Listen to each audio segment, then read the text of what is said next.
Red Shoes and the Seven Dwarfs is almost unwatchable because the music is significantly louder than the dialogue, and there is music in a lot of this. We don't get a lot of respite from the loud music, and not all of the music is great, and sometimes the music will stop and then it will start again in random places, and maybe I'm just more aware of that because it was so irritating to listen to. So, on the one hand, I think it's an interesting concept, and I will, of course, talk more about that. But on the other, it was an exceptionally excruciating experience. Now, I will point out, I watched it on Now TV in the UK. The sound might be better mixed in other places. Maybe there was an issue with the upload or the rendering. I don't really know what I'm talking about. But I'm just saying, benefit of the doubt, possibly, is that it could be an issue with the upload on Now TV. The audio might actually be significantly better elsewhere. So if you have access to it, maybe give it a go. But certainly if you're watching it on Now TV, the music is just painfully loud compared to the dialogue, and I was straining to hear it. I won't go on about it any longer, but long story short, I watched it. There were some interesting bits. I will talk about those now, but it was ultimately a pretty horrendous experience. This was released in 2019. It's also known as Snow White and the Red Shoes, and this is directed by Sun Ho Hong, and it's an interesting concept. We do have a good voice cast, which is one of the reasons why I was particularly interested in watching this. We do have Chloë Grace Moretz as Snow White, or Red Shoes as she goes by, and the voice acting, absolutely fine, no problems with what I could hear at the very least.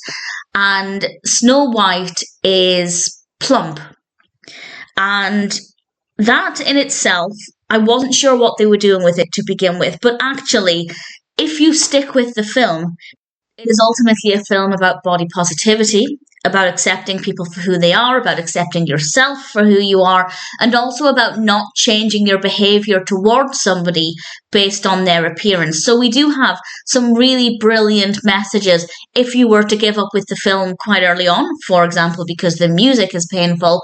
Then that message might not be there, and you might be wondering, well, what are they doing with this?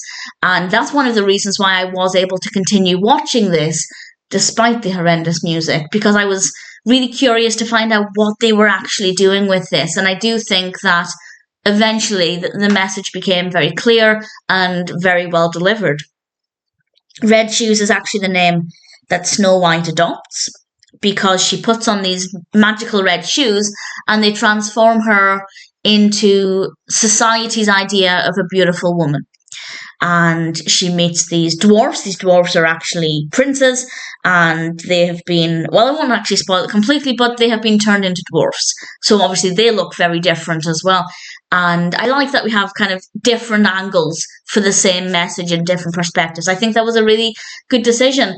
And I don't want to say too much more about the narrative, but it's all about this journey of discovering the importance of what's on the inside and also accepting oneself. And as I said, assessing how you judge people based on their appearance and how your actions might change if their appearance were to change. And we have some interesting character relationships. And the animation itself is really pleasing as well. I really like the design of Snow White and the design of Red Shoes. And I particularly liked the design of Queen Regina. She's played or voiced by Gina Gershon, and I thought she looked fantastic. Really effective character design. All of the characters look really good. The settings are beautiful. The backdrops are lovely. Visually, it's a really satisfying film. The story is a really interesting one, and I think quite a brave one as well. As I think if they'd maybe not got the message quite right, it could have been a disaster. But I think actually it works well. In my opinion, I think they did a pretty good job with it. The only issue I have, and to be fair, it is kind of a big one, is the diabolical music. The music itself is not great. Sometimes it's okay, sometimes the music is a bad choice, but ultimately it's the really poor editing, because I don't know why they thought the music should be that loud to the point where it's drowning out the dialogue. But again, I will say benefit of the doubt, maybe it's an issue with the version on Now TV. If anybody has watched it elsewhere and can confirm that the music in other places is absolutely fine, please feel free to share that information. Do I recommend it? Well, it's a difficult one, because it was a painful experience. If it sounds like something that would really appeal to you, or if you're really fascinated to see how they do this, or if the animation style looks really pleasant to you and you think you're going to really enjoy the bulk of the film, then give it a go.